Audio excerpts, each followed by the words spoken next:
All right, today we're going to jump back in time to one of the most incredible periods in history, Japan under the Shogun.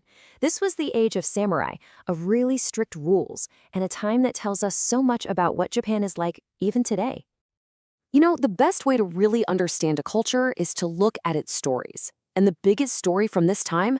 It's all about honor, a loyalty so deep it's unbreakable. And finally, a story of revenge. It's a tale that really gets to the heart of the values that built an entire nation.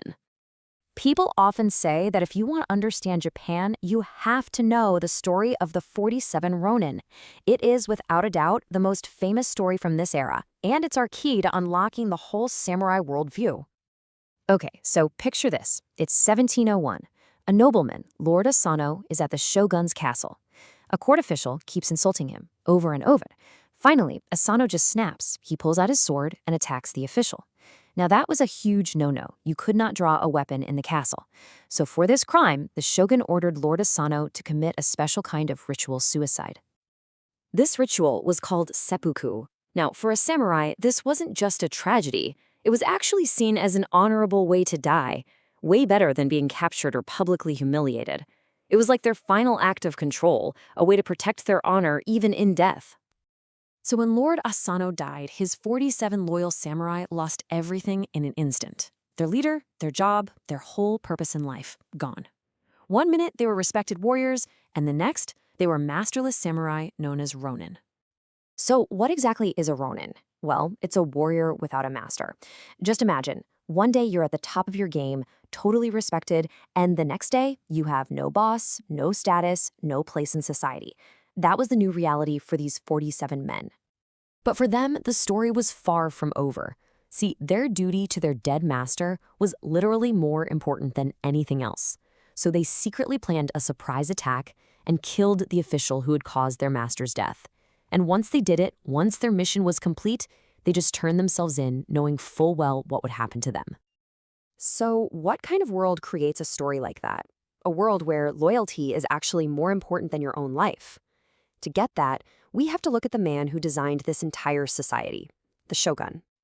To really appreciate what the Shogun built, you have to understand what came before it: pure chaos. For about 100 years, Japan was just ripped apart by constant civil war. These powerful landowners, called daimyo, were always fighting each other for more land and more power. But then, one man rose above all the chaos. His name was Tokugawa Ieyasu. He was this incredible general who just defeated all his rivals one by one. And in 1603, the emperor gave him the title of shogun. Now, Japan still had an emperor, but make no mistake, the shogun was the real ruler, the most powerful man in the entire country. Ieyasu didn't just want to win the war. He wanted to end war for good. His main goal was to build a system so strong, so stable, that nobody would ever dare to challenge his family's power. He wanted to create a lasting peace, but on his own terms.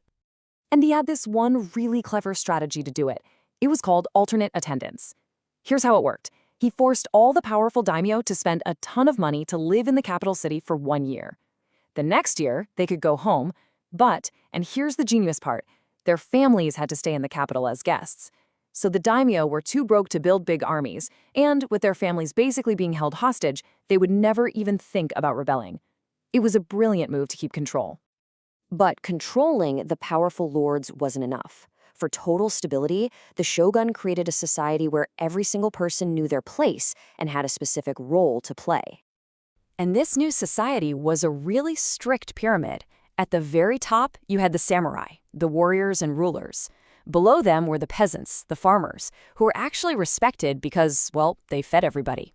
Then you had the artisans who made things, and right at the bottom were the merchants. See, in this society, growing food or making something was seen as way more valuable than just selling stuff. And here was the biggest rule of all. You could not change your class, ever. If you were born a farmer, you died a farmer. Your whole life was basically planned out for you the moment you were born. There was no climbing the social ladder. And yeah, peasants were seen as important, but their lives were incredibly tough. There's this pretty shocking quote from an official back then that says it all. The more you squeeze them, the peasants, the more oil you get out of them. It just goes to show you how the whole system was built on the backs of the farmers. So for more than 200 years, the Shogun system worked. It created a peaceful, orderly Japan that was totally cut off from the rest of the world. But that couldn't last forever. A new challenge was about to arrive from across the ocean. So in 1543, a Portuguese ship crashes on the coast. The Japanese had never seen people who looked like this before. And since the ships came from the south, they called the Europeans Southern Barbarians. They were totally fascinated by these strange new people, especially by their technology, specifically their guns. But it wasn't just about guns. They brought these totally different ideas with them. In Japan, everything was about the group. Social harmony was the goal. But for the Europeans, it was all about the individual, about competition, about change. These two ways of looking at the world were just bound to clash. The Japanese were definitely interested in all the cool stuff the Europeans had, but the shogun saw one thing as a massive danger. It wasn't the weapons or the weird clothes. It was a new religion, Christianity. And here's why it was such a threat. The Christian missionaries were teaching that your highest loyalty should be to God.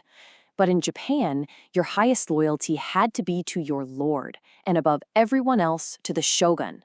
The shogun knew if people started believing in a power higher than him, his whole system of control could just fall apart. So, what did the shogun do? He kicked out almost all the foreigners and banned Christianity, closing Japan off from the world for over 200 years. But the values from that time, duty, honor, putting the group first, they didn't just vanish. They still have a huge influence on Japan today. You can really see this legacy in a famous Japanese proverb: the nail that sticks out gets hammered down. It's this powerful little phrase that reminds us that even now, fitting in with the group is often seen as more important than standing out as an individual. And that leaves us with a pretty big question to think about. The shogun system valued the group way more than the individual, and it created peace for centuries. So it really makes you wonder, in our own lives, in our own societies, when is it better for the group to come first?